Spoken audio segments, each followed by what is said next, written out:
Sevgili Tanrı, eğer varsan beni cehenneme koy. Ben cehenneme gitmek istiyorum abi. Yani peygamber ara ara kaçamak yok. Maalesef. Allah bugünleri göremedi mi? Ölme ve öldürmeye dayalı bu dev gladyatör arenasını yaratmış olması onun Tanrı değil, sadist bir varlık olduğunu gösterir. Keşke cennetin var olduğunu bilsem. Öldükten sonra başka bir dünya var. Keşke bilsem yani.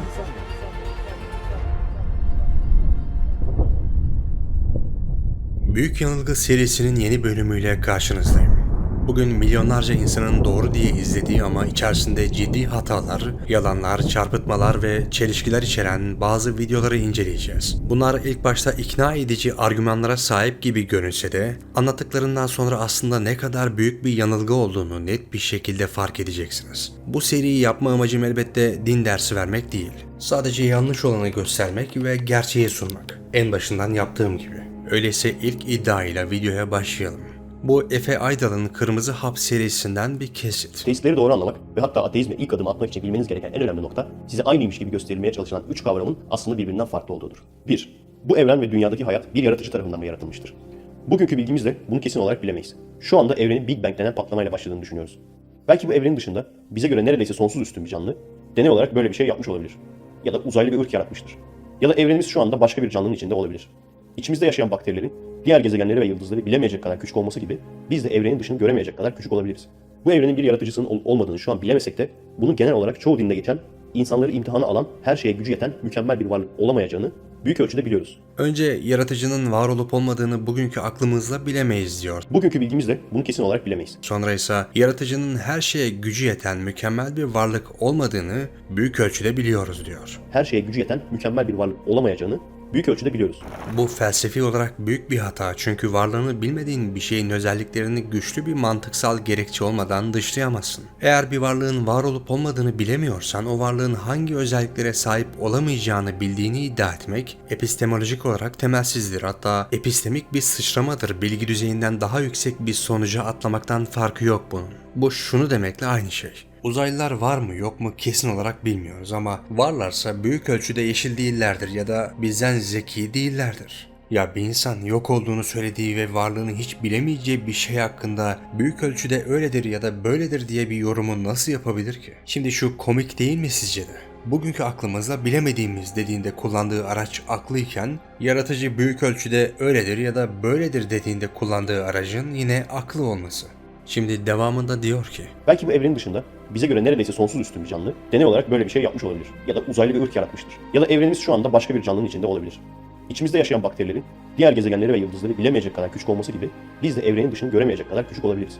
aslında şunu demek istiyor. Siz yaratıcıyı Allah olarak kabul ediyorsunuz ama ya uzaylılarsa ya X ya da Y ise hepsi tamamen bir varsayım. Ortada hiçbir delil olmadan bilinmeyeni açıklamak için daha büyük bir bilinmeyen ortaya atılıyor. Bir kere bu tarz varsayımları ortaya atıyorsan sadece olabilir demek yetmez. Neden öyle olabileceğini de temellendirmen gerekir. Çünkü sadece ihtimal üretmek, açıklama yapmak değildir. Ama olmadığından emin olduğun Allah bunları açıklıyor. Ben yarattım diyor. Kim olduğunu, kudretini, neden yarattığını, neler yapabileceğini ve neler yaptığını anlatıyor. Üstelik bunları belirli bir sistem ve bütünlük içinde sunuyor. Burada en azından bir iddia, bir sistem ve bu iddiayı destekleyen argümanlar var. Efe Aydal'ın iddiasında ise sadece belki var. Hiçbir dayanağı olmayan koca bir belki.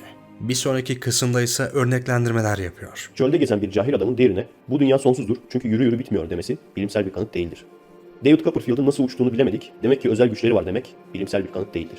Birkaç yüzyıl önce yaşamış birinin hastalıklar Tanrı'nın gazabı değilse o zaman nedir demesi bilimsel bir kanıt değildir. Uzaktaki bir dağın arkasını görmeyen iki kişiden birinin diğerine dağın arkasında ne olduğunu bildiğini iddia etmesi, hatta bu konuda kesin emin olması bilimsel bir kanıt değildir. Evrenin bir yaratıcı tarafından yaratıldığı bilimsel olarak kanıtlanmış değildir. Evet doğru. Ama zaten bu mesele bilimin alanına girmez ki. Tanrı tartışması felsefi bir tartışmadır, bilimsel değil. Verdiği örneklerin hepsi bu yüzden yüzeysel kalıyor. Çünkü bu örnekler aslında test edilebilir ve gözlemlenebilir şeyler. Dağın arkasını göremeyen kişinin orada ne olduğunu kesin olarak bildiğini söylemesi, dağın arkasına gidilip bakılarak kanıtlanabilecek bir iddiadır. Çölde yürüyen kişinin buranın sonsuz olmadığını anlaması ya da bir sihirbazın gösterisi. Bunlar bir şekilde doğrulanabilir ama Tanrı meselesi böyle bir şey değil ki. Maalesef bunu ayırt edememişsin. Test edilebilir fiziksel iddialarla metafizik bir açıklama aynı kefeye konulamaz. Demek istediğini anlıyorum. Aslında insanlar bazen anlamadıkları şeyleri doğrudan Tanrı yaptı diyerek açıklıyor. Tarihte bunun birçok örneği var. Önceden açıklanamayan hastalıklar, doğa olayları ve benzeri.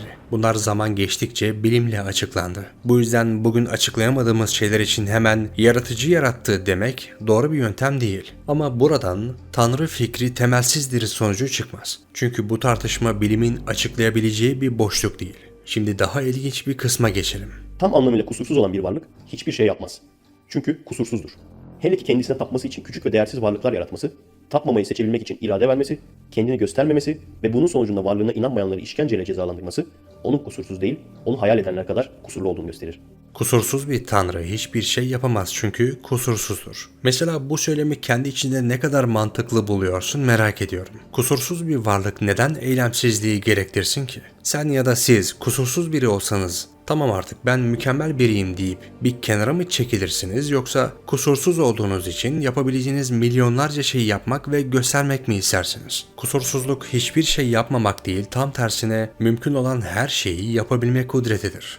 Yaratıcının evreni oluşturup süslemesi, dünyayı ve içindekileri yaratması, ayrıca tüm bunları insanoğluna sunması aslında neler yaptığının ve yapabileceğinin örnekleridir. Bazen yaratıcıyla empati yapmayı deneyin. Bakın, kesinlikle çok farklı düşüncelere sahip olacaksınız. Mesela sınırsız bir kudrete sahip olsanız ne yapardınız? Ya da bir dünya yaratsaydınız, içindeki yaşam döngüsünü nasıl sağlardınız? İşte burada Efe tam da ikinci soruyu sorup buna bir yanıt arıyor. Hayvanlar yaşamak için ya sürekli olarak kaçmak ya da sürekli olarak öldürmek zorundadır.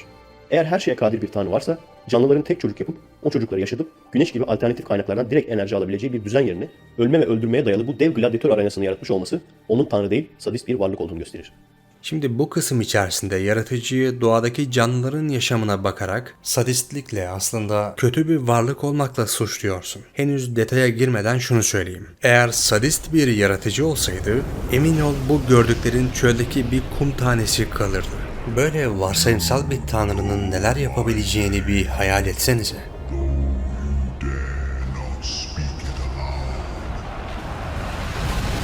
Böyle bir tanrı sadist olmalıdır diyor ya, bakın abartmaya gerek yok, çok basit bir örnek vereceğim. Tanrının seni ölümsüz bir canlı haline getirdiğini ve birilerinin seni çıkamayacağın bir kafesin içine sokup denizin dibine gönderdiğini düşün. Boğularak öldüğün her andan sonra tekrar canlanır ve tekrar boğularak ölürsün sonsuza dek. Bunun nasıl bir acı ve ızdırap vereceğini hayal edebiliyorsan eğer, sadist bir tanrının neler yapabileceğini bir düşün.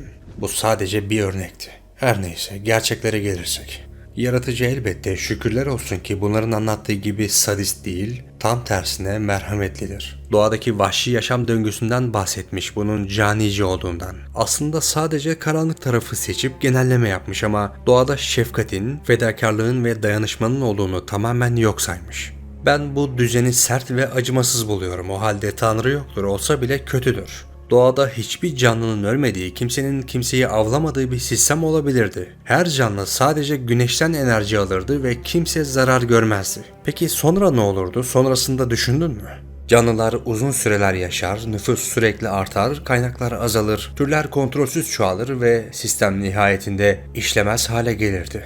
Gottfried Wilhelm bu konuda şöyle der. Eğer Tanrı varsa yaratılan dünya mümkün olan dünyalar içinde en iyi olandır. Katılıyorum çünkü yaratıcı bizler gibi aciz varlıklar değil ve kesinlikle tüm alternatifler içerisindeki en dengeli ve en mükemmel olanı yaratmış olmalıdır. Nereden mi biliyoruz? Çünkü milyonlarca yıldır bu sistem kusursuz bir şekilde işliyor ve dünya halen tüm canlılara ev sahipliği yapıyor. Bakın burası önemli. Çoğu insanın ateist olmasının en önemli sebeplerinden biridir bu. okuduğu şeyi tam olarak kavrayamamak. Bunu bir hakaret olarak düşünmeyin. Çoğu kişi Kur'an'ı roman kitabı okur gibi okuduğu için kendi kendine çıkarımlar yapıyor. Bakın, okumakla okuduğunu anlamak arasındaki farkı anlatan net bir video. Haram aylar çıkınca müşrikleri bulduğunuz yerde öldürün. Esir alın, kuşatın ve onları her geçit yerinde gözetleyin. Haram aylar çıkınca bulduğunuz yerde öldürün. Ateşkes yapmışsın. O ateşkes esnasında 3 ay 4 ay bir şey yapmayacaksın. Ateşkes bittiği anda bulduğun yerde öldür. Ki yarın öbür gün sana saldıramasın. Kuvvetlenmesin yani. Ayette haram aylar çıkınca müşrikleri bulduğunuz yerde öldürün yazmakta. Ama sadece burayı okuyunca sanki tüm müşriklere karşı genel bir katliam çağrısı yapılıyor gibi algılanabilir. Ayet bir savaşın ve anlaşmanın ihlal edildiği özel bir duruma cevap olarak gelmiştir. İlk okuduğu ayette zaten açıkça yazıyordu. Anlaşma yapmış olduğunuz müşriklere karşı fesih bildirimidir. Müşriklerle yapılan anlaşmanın artık geçerli olmadığı belirtiliyor. Sonra merak edersin değil mi neden feshedildi diye. Yeminlerini yani anlaşmalarını bozan, peygamberi sürüp çıkarmaya karar veren ve size karşı saldırıyı ilk başlatan topluluğa karşı savaşmaktan geri mi duracaksınız? Onlar anlaşmalarını bozdu ama siz haram aylar çıkıncaya kadar bekleyin. Saldırmayın, sonra saldırın, kuşatın ve esir alın yazdığını da görürsün. Hatta tövbe edenleri bağışlayın kısmı bile var. Bu gibi kişiler eminim birilerinin gönderdiği ayetleri ön yargıyla okuyup ona göre yorum yapıyorlar. Birazdan yine benzer bir örneği göreceksiniz. İlginç olan ne biliyor musunuz? Tanrı yoktur deyip uzun uzun nedenlerini anlatan kişiler genelde Kur'an'ı okumazlar. Ya onlara sosyal medyadan gelen ve absürt olduğu söylenen kısımlarla ilgilenirler, ya zaten gerçek deyip okumazlar ya da bu onlara uzun gelir. Üşenmeyip bunu hiç atlamadan okumak kolay değil, zor. Ben nasıl başarmıştım? Ben sesli, o hasenat.net'ten ben sesli olarak indirdim, MP3 olarak. Gerçekten hiç atlamadan, bizim yolculuk çok uzundu. Yolda sürekli dinliyordum. Yaratıcının sözlerine verdiği değer sadece dinleyecek kadar. Okumak, belki okurken anlamadığın yeri tekrar okumak ve bunların üzerinde düşünmek varken sadece dinlemek ne kadar yeter bilmiyorum. Üstelik diyor ki kafama soru takıldığında Davut Dağ'a danışırım. Onu Davut Dağ'a sormuştum, farklı olduğunu söylüyor. Davut Dağ da buna şöyle cevap veriyor. Davut Dağ dediği kişi de Hz. Muhammed peygambere kaçamak yapıyordu diyecek kadar şuursuz. Peygamber ara ara kaçamak yapıyor. O zaman peygamberin yaşayan 8-9 tane eşleri var. Peygamberin özellikle cinsel olarak maalesef bu işi yapıyor. Ayetlerde Kur'an korunmuştur, değiştirilmemiştir yazmasına rağmen Kur'an değiştirilmiştir diyen, Şu anki Kur'an orijinal Kur'an'dan farklı mı? Orijinal Kur'an diye bir Kur'an oluşmadı. Şu an biz Muhammed'e indirildiği iddia edilen Kur'an'ı okumuyoruz zaten. Değiştirilerek tercih edilen bir mushaf okuyoruz. ve hangi dine inandığını kendisinin dahi bilmediği bir kişi. Ben deizm ile agnostizm arasında gelip giden, kendimi bir oraya savrulmuş bulan bir inanca sahip olan bir insanım. Şunu söyleyeyim arkadaşlar, ben Müslümanım. Kesinlikle Müslümanım. Birçok inanan insan gibi ben de deistim. Hocam sen bir kim olduğuna karar ver de sonrasını konuşuruz. Gördüğünüz gibi kale alınacak biri değil, hele danışılacak son kişi. Bakın Davut Dağ'dan öğretiler dinleyen aynı ekipteki başka bir kişinin geldiği nokta.